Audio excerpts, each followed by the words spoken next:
And Michael RAPAPORT joining us. I Am RAPAPORT podcast, stereo podcast on iTunes. Crazy Michael. I say that with great respect and admiration, but you're an artiste, you're a producer, you're a talent, you're a comedian, you see the world. You're like my wife. The arguments are good, but she's an artist, she's a creative type, and I am more structured and dependable. You're all over the map, but I love you for that. Thank you. I do. I am deeply bothered by Russell Westbrook's inconsistency and wild showmanship. You, I would imagine, love it as an artist because he spills a lot of paint, and you love Westbrook. Can you acknowledge now, even he admits, Paul George, it's his team. Colin? Yeah. I was working out on Monday. You were? It was in the hills. I mean, working out. Running, jogging, push-ups, burpees, these sorts of things.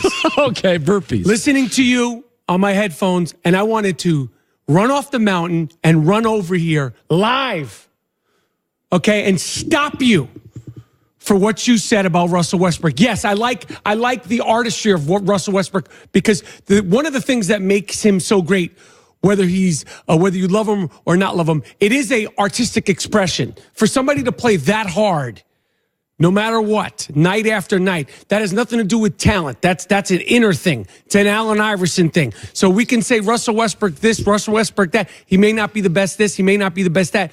But one of the things he does do that is the best is how hard he plays. That being said, Monday morning, when in my workout, my meditative during your burpees. Doing my burpees. And you probably say, why during your private time in your meditative state would you be listening to me? That's my own sickness. Okay? You said on this show, and I quote, Russell Westbrook is a shell of himself. And then you went on to talk about how he passed up shots during the NBA All-Star game. Yeah. That in itself shows me that maybe you got a little sun poisoning over the weekend. Maybe you've gone a little nuts. Maybe your artistic nature is getting the best of you, and you've lost a step, Colin. Because, first of all, for you to analyze any player during an All-Star game shows there's not a lot of sports going on. But the fact that the man, you've been berating this gentleman for years, the fact that you can call a guy averaging a triple-double for the third straight season. And I've been on this couch. Yeah. Yes. Smells nice over here. Yeah. And I have said that these stats are a little bit different. Sometimes he pads his stats. But the fact of the matter is, 3 straight years, he's averaging 21, 11, and 11. 11 and 11 in assists and rebounds are more in both categories. He's averaging 4 less points than he did last year. Yeah. You said, be a better teammate. Be a better teammate. Yes. He's a better teammate. And what do? You call the guy a shell of himself. He is, I will say. You called the man a shell. You said, be a better teammate. Now he's number 2 to Paul George to be MVP, possible MVP. And now, all of a sudden, after you righted him, judged him, humiliated him, shamed him, interrupted people's workouts. Burpees. Yeah. Now he's a shell of himself. Colin? What? Not fair. Okay, so yesterday on the show. Can I do burpees while you go? Do one. No, just go ahead. I did say on yesterday's show, he is a better teammate, but he's a better teammate because he knows his shot's broken. And Russell, knowing that I'm shooting 65% from the line, he is now relinquishing the ball late. It's not because he's altruistic. It's because he knows I'm not the same guy. I'm messed up. He's not Markelle Fultz messed up, but you don't go 82% free throw to 64 as a guard. If you were a center, you get banged up. It's a wrist issue. No, his shot is broken. His free throw. Well, he's never been great at. He was always a great free throw shooter. He's now a poor free throw shooter. Yes. That's mental. So I don't think it's altruistic. It would be like, let's say, for instance. But that doesn't mean a shell of yourself because he's in a poor. That means a shell of himself as a free throw shooter, yes. But a shell of himself as a player. That's what you said. That's what interrupted my workout. 2 years ago, OKC, 3 years ago, chose Westbrook over KD. Now, they'll say we didn't choose it, but they babied and enabled him. They're not even close now. They don't even look like the same. Kevin Durant is playing at a different level than even LeBron. Westbrook's 1 for 8 on threes in All-Star games. He can't shoot. All-Star games? No. What are we talking about? All-Star games? Wait, Allen Iverson, the great Allen Iverson, said practice, and I say All-Star games? I'm on the herd with Joy and Colin. Are we talking about all-star games? Okay, let me ask you this, though. If I got Leonard, let's say I lost my voice. Like, let's say my voice is shooting for Russell Westbrook. And I lost my voice. My voice was going, and I was losing energy. Let's say I was getting very old. That'll never happen. And I let Joy do 50% of the talking. Would it be because altruistic, or be because I just can't do it anymore?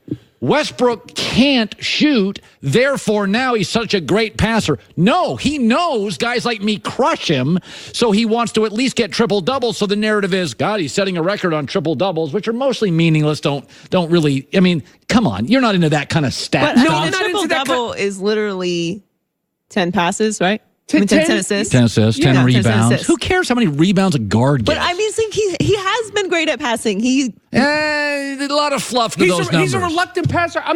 Listen, I've been frustrated with Russell Westbrook, but for you to say shell of himself. Well, what is he then?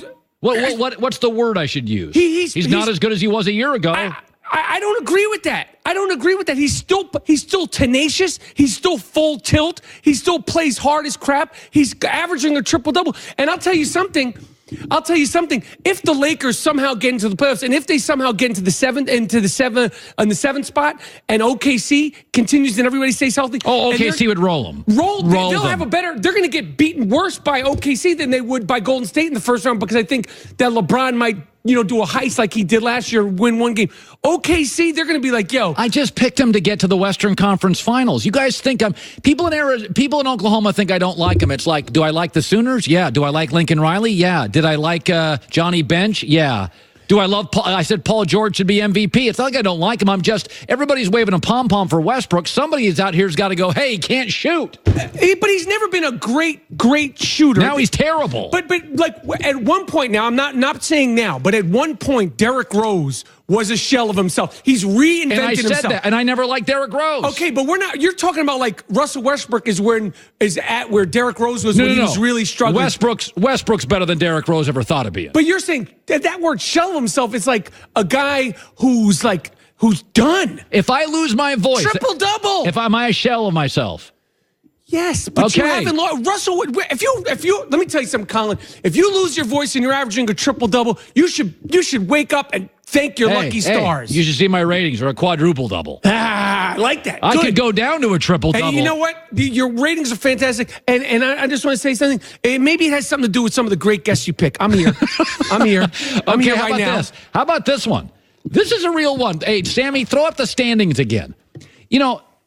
I used to live in Vegas, but I do believe everybody's got bias. We're all human. Yes. The only place that's really without bias is Vegas. Yes. They don't care. Vegas is like, we want to win money. So, you can say this host is liberal, this is conservative, I've got bias. I'm a social liberal. So I tell people, I'm a fiscal moderate to conservative, I'm a social liberal. It even shapes my sports opinions, okay? Financially, I tend to be about organization, not star player. Handful of exceptions. But if you look at the Western Conference right now, the Lakers are 3 games out. They got to get past the Kings. I think you can make a real argument. They do match up with some of the Western teams. I'm not sure they're getting in. I agree. This guy, Pelinka, maybe he's putting too much hair gel. Maybe he needs a natural hair gel because he's always got the hair. He's got very handsome. He's talking about he's confident. You ain't confident. I don't think you can be. Here's the other thing. Michael, if there's no identity on that team. Think about this. You're a podcast, a comedian, a producer. You're a creative. Multi-talented. You're multi-talented. And you know this in Hollywood. Yes. As you age as an actor, you can have a bomb. Yes. Marlon Brando had him. Tom Hanks had the Larry Crown. What was that? Hanks had a terminal. Yes. He had terminal. An old actor can have a bomb. But if you have 2... ask Kevin Costner in a row, they stop calling. And you got to take roles that aren't ideal. Hanks has had a couple of bombs. He always follows with a home run. LeBron doesn't make the playoffs this year. And Anthony Davis does not come to the Lakers. To me, it's the aging actor. It's a tipping point. I agree. People are just saying, well, I had just Sam Amick on, good reporter. He's like, I think he's not going to go to L.A. I think we're watching the end. Outside of Brady, these things happen. We just saw Favre. We had Peyton. We're watching Big Ben. I think if they don't make the playoffs, and I think it's a coin flip. It's a coin flip. How do we view LeBron if AD doesn't arrive and they don't make the playoffs? How do you view him? Well, then we view him as this is the beginning of the end. And let me say this. I'm hard on LeBron, but I don't wish injuries on any player in any sport. Be clear on that. Listen, they don't make the playoffs. I came on this couch in the beginning of the season, and I said I thought they were going to make it to the Western Conference Finals. Yeah. They don't make the playoffs, and this injury, and he's starting. I think he's already planning for failure. He said a quote before the All-Star break. I don't have to achieve anything else. I'm not chasing anything else in basketball. Okay, you get injured. You're producing TV shows, movies. Now you're Quincy Jones. You're producing a music record. He always said more than an athlete. God bless you. He can compartmentalize. Yeah. When he gets on a court, he's going to go full tilt. But your body does what the body does, and that one injury gets to another injury. I think that LeBron James will not play through his entire Laker contract. I think LeBron James will wind up retiring early. Think about this, Joy and Michael. This could all happen in like a 4-month stretch. He's hurt, he misses the playoffs, and he doesn't land AD. If those three things happen... He ain't coming here in the summer. I'm just telling you, for the aging actor, you have a second bomb. You lose out to a young star, Ryan Gosling, in a movie you thought you had. Mm-hmm. You start the domino effect. We could go from injury, no playoffs, misses AD. I'm telling you, we have reached a complete tipping point. You're smiling at me. I don't think we're already at one. I'm smiling because it's LeBron James, and it's not an option for the sports gods to allow us to have the NBA playoffs without him. You know what, Joy? It's going to happen. We have to get used to it because just like Jordan, just like Kobe, just like in all sports, if he didn't make the playoffs this year, and I think that they will. If I had to bet money, I think that they will make the playoffs. But if he didn't, good. You know why? Because like last year, Kyrie wasn't with the Celtics. We learned all about these great Celtics players, Jason Tatum, Jaylen Brown, Terry Rozier. We're going to have to, at some point, whether you're a LeBron fan or a LeBron hater, we're going to have to get ready for the end of this era. And there's the Giannis's, there's the Tatums, there's the Philly guys, there's the Toronto guys, there's the Donovan Mitchells, there's the Aaron Gordons, whoever you're into, there's the Knicks guys. We're going to have to get ready for the NBA without him. And this is a little litmus test. I do think they're going to make the playoffs. They're getting bumped. And you know what's going to happen when they get bumped? What? I'm going to come on this show with my broom because it ain't going to be pretty. I'm going to have that broom out. And I'm going to sweep up. I'm going to go right down to the Staples, and I'm going to start sweeping. Well, in between your burpees. Oh, yeah, Colin. I was really upset about that. Really upset. I know. I can tell you're getting very emotional right now. All right, it's been nice having you. I gave you 14 minutes or something. That's a lot on this show. And I liked when you called me crazy Michael Rapaport. I'm like the guy at 7-Eleven who you're trying to avoid. But I got you. I got you. Really? Is that what you've become? You've been reduced to the crazy guy at 7-Eleven? When you say crazy Mike Rapaport, first I'm like, oh, that, and then I'm like, no, I like that. The guy that buys antifreeze and actually thinks it's a beverage. Yeah, that's right. That's right. I've been behind the line at 7-Eleven with that guy. Yeah, I'll see you at the deli later. I'll be there. Michael Rapaport, Joy Taylor with the